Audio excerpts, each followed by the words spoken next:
Welcome to the Sustainable CT Actions and Impact Review for the brand spanking new month of January 2026.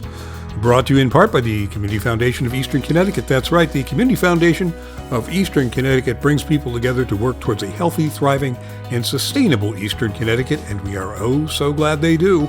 Visit them at cfect.org. A new year brings new board members. Yes, it does. We're announcing the appointment of 5 new members of our board of directors. Carl Fortuna, First Selectman of Old Saybrook. Matt Hart, Executive Director of the Capital Region Council of Governments.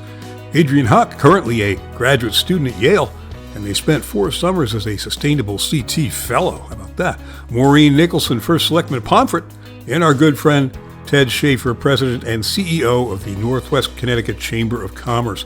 They all share a long history with our organization and bring a wealth of knowledge in municipal governance, sustainability, and community engagement. Read the entire press release at where else? sustainablect.org. In Elements this month, the next Sustainable CT Coffee Hour is all about how municipalities can reduce rising energy costs through energy savings performance contracting, ESPC. As energy costs continue to rise across Connecticut, municipalities are seeking solutions that reduce expenses while maintaining long-term fiscal health. Well, that's good for all of us, isn't it? Attendees will gain actionable steps to evaluate and pursue energy savings performance contracting, ESPC, in their own communities, an approach that can help earn points towards Sustainable CT certification and Climate Leader designation. Yowza. Our friends at Energia will be serving up the Java this time around, so don't miss it. Thursday, January 15th at 10 a.m. Remember, you can join Sustainable CT for virtual informal discussions most third Thursdays of each month. We share program updates and resources, explore your questions, and strengthen the network of Sustainable CT champions. Yes, we do. These sessions are free and open to all. For your edification, your enlightenment, and your entertainment too, it's The Impact, a Sustainable CT podcast. Sustainable CT board members aren't born, they're made. That's right. We're hoping to catch up with one of our new board members this month, but which one was still an open question at press time.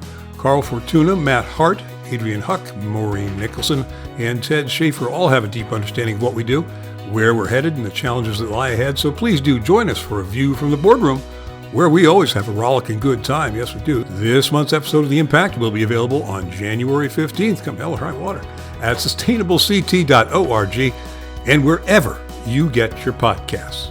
In the Community Match Fund this month, wait no longer. Our Community Match Fund 2025 Year in Review is now available. It was a stellar year for the CMF. Chock-a-block full of projects that will impress and inspire. Flip through and you'll be sure to find a project that could work in your community. Then contact us at funding@sustainablect.org and we'll help make it a reality. Our virtual equity training series is back. Huzzah! The 2026 Sustainable CT Virtual Equity Training Series is a free, practical, action-focused learning experience designed to help municipal leaders move from equity concepts to confident application in real time. Attendance at all 3 sessions is required, and attendance is capped at 35 too. This will be a live, interactive training and will not be recorded. Please only sign up if you intend to participate for the duration of each session. Sessions begin at 10 a.m. on January 14th, January 28th, and February 11th. Spaces are allotted on a first-come, first-served basis, so register without delay at, you guessed it, sustainablect.org. Sustainable CT and Actions and Impact, this very newsletter and me speaking to you right now. It's all made possible in part by the Common Sense Fund. The Common Sense Fund promotes action both on the environment and in the arts that is practical, creative, and addresses social needs, and that's a very good thing. Visit them at commonsensefund.org. Remember, we can't do what we do without you. We don't have a magical unicorn rainbow money tree, no sir, but you can be a Sustainable CT sponsor. Find out how at sustainablect.org. You'll be glad you did. In conveyances this month, Sorrel Gallery Fine Art in Westport did a very nice thing. Back in November, they held a Black Friday sale in which they chose a charity to share in the proceeds, and they chose Sustainable CT. It was a fabulous way to support sustainability in Connecticut, and we especially want to thank the gallery's founder, Sandra Pelletier, for her generosity and thoughtfulness. This kind of giving means the world to us, and Sorrel is a very special place, a must-see in Westport, and the website is equally stunning. Check it out. Hey, you know that tiny, obscure publication, the New York Times? Sure you do. Well, the New York Times 50 States, 50 Fixes project covers, as the title implies, 50 different initiatives to tackle climate change in each U.S. state. No joke, it's been a pretty big deal. And a community match fund project, Skateport in Bridgeport, was highlighted in the Connecticut section. How about that?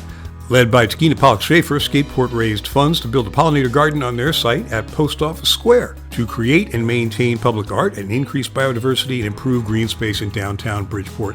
Very cool.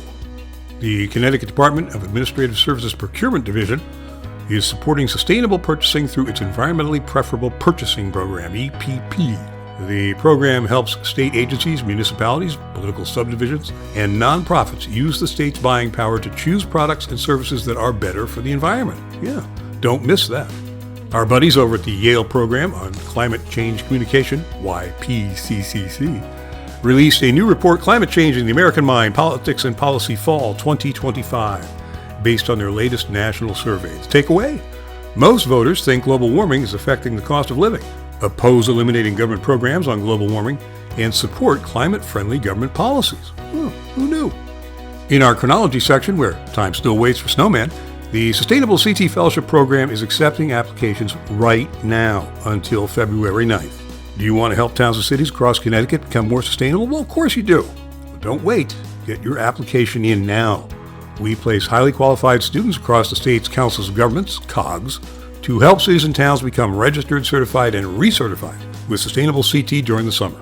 Apply by February 9th at 5 p.m. at, sustainablect.org. The Connecticut Green Bank will provide updates on Green Bank programs and solutions for homes, buildings, communities, and investments at their Winter 2026 Update webinar. Topics will include the Fleet Electrification Accelerator, Energy Storage Solutions, Solar Map Plus for affordable multifamily housing, Smarty, including a special offer, Green Liberty Notes and Bonds, environmental infrastructure, and more. More, I tell you, more. January 13th, 12 to 1 p.m. The Alliance is holding its regional legislative forums throughout the month of January. These are free in-person events in Hartford County on January 14th, Lebanon, Connecticut on January 26th, Litchfield County on January 28th, and Fairfield County on January 29th. Attend Third Act's Simplify Solar Kickoff to learn how you can be part of an effort to introduce Connecticut towns and cities to a better, faster way to manage and approve permits for residential rooftop solar and store it. January 14th, 1 to 2 p.m. Yukon Clear is bringing together extensive knowledge about wildfire, firefighting, and natural resources in Connecticut. A new story map and map viewer explain the overlapping conditions of fire ecology, forest health, changing weather, and housing density, and compare them to recent brush fires across the state. January 15th, 1 to 2 p.m. Back in May, the Connecticut Department of Energy and Environmental Protection, oh that's deep, launched a web-based tool to assist with the potential siting of solar projects and further the goal of increasing our state's supply of zero-carbon energy. The Community Renewable Energy Siting Tool, or CREST, love that, provides free access to 35 layers of state, federal, and institutional data, demographic, forestry, geology, land use, water, wildlife, and more. More! Yes, more. They can be used by municipal planners, solar developers, conservation organizations, members of the public, and others to visualize their renewable energy best fits into Connecticut's diverse landscape. Learn more about CREST, not the toothpaste, no. Learn more about CREST and how to use it from the creators of the tool in a special webinar, January 20th, 1 to 2 p.m. And the Partnership for Strong Communities will release its inaugural State of Housing in Connecticut report on January 16th, 2026. They're holding a special I Forum, that's like a forum but with an I, to introduce key findings from the report and provide open space for collective analysis. It's a free in-person event at the Lyceum, 227 Lawrence Street, Hartford, from 9 to 11:30 a.m. And we have a last word, or two, to say thank you. Two very important words indeed. 2025 was a challenging economic year for just about everybody. So we are especially gratified to have received the tremendous support of so many people who care so deeply about sustainability in Connecticut and beyond. We are honored by your trust and remain dedicated to maximizing every contribution as we help more communities across the state become thriving, inclusive, and climate resilient in 2026. So thank you for being our partner in progress. We really can't do this without you. And you can read all about it in this month's exciting edition of Actions and Impact, the official Sustainable CT newsletter, except no substitutes. do yourself a favor and subscribe. And you can do that where we are thankful each and every day at sustainablecT.org.